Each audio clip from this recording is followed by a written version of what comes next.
In a quiet valley nestled between dark forests and towering mountains, there was a small village called Veridian. Its people were hard-working, simple folk who thrived on the fertile land surrounding their homes. For generations they lived in harmony with nature until the wolf came. This wolf was no ordinary beast. Massive and with fur as dark as a moonless night, it haunted the woods around Veridian. The villagers whispered that it had once been a man, cursed by an old crone whose son he had wronged. In punishment, the man had been turned into a wolf, stripped of his humanity but for his heart, which still beat with guilt and sorrow.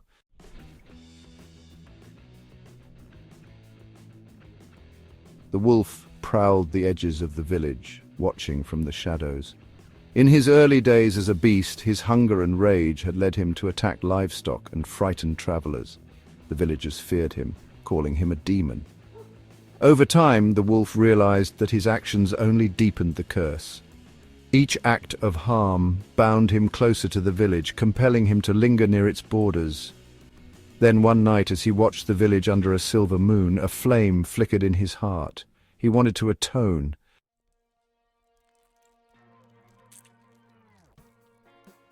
The curse was cruel and specific. The wolf would remain bound to protect the village until the people forgave him, but forgiveness would not come easily. The villagers had suffered greatly, and the wolf's deeds had sown too much fear. So he began his penance silently in ways that would not be noticed. When winter's icy grip turned the forest into a barren wasteland, the wolf hunted tirelessly for game and left it near the outskirts of the village. The people found fresh meat outside their doors, though they never saw who provided it. When spring came and the river threatened to flood, the wolf worked tirelessly to drag fallen branches and stones into the water, reinforcing the banks.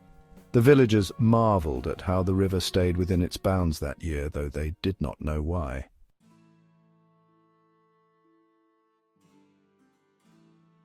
The wolf was tireless, though his acts of kindness were invisible to those he served.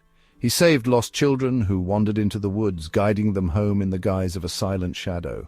He chased off packs of lesser wolves and prowling bears that ventured too close. His claws, which once brought harm, now only worked to protect.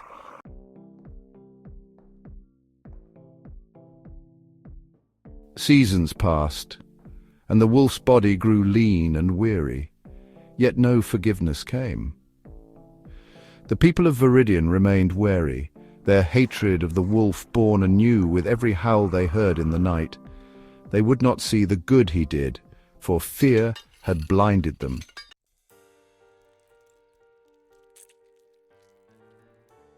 One fateful autumn, disaster struck. A fire broke out in the forest during a dry spell, its flames roaring toward the village.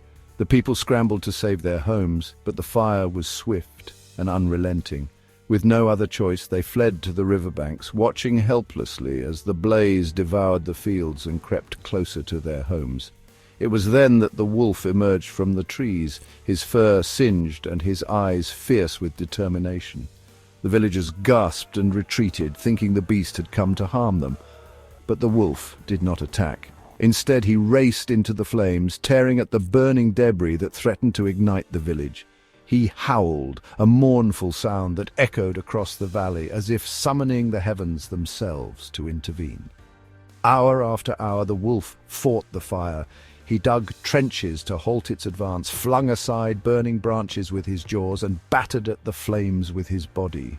His efforts were tireless, even as his strength waned and his dark fur was turned to ash.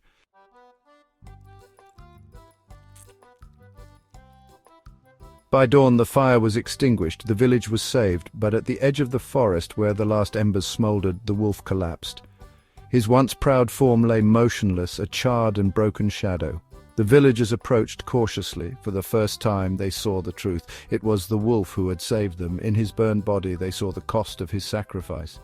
Guilt rippled through their hearts, and they realized how blind they had been to the quiet guardian who had protected them all these years.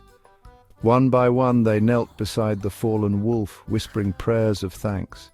In their hearts, they forgave him, not only for the harm he had once caused, but for their failure to see the good he had done since.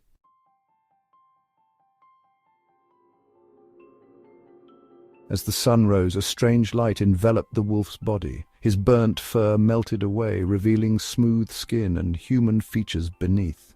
The villagers stepped back in awe as the wolf transformed before their eyes, becoming a man once more. His heart, long burdened by guilt, beat with peace at last. The man opened his eyes. The villagers helped him to his feet, no longer enemies, but friends. From that day forward, the man lived among them, tending to their fields and watching over the village he had once wronged. And though he never spoke of the curse or the years he spent as a beast, his actions were a testament to the power of redemption. The forest grew quiet once more, and the village thrived.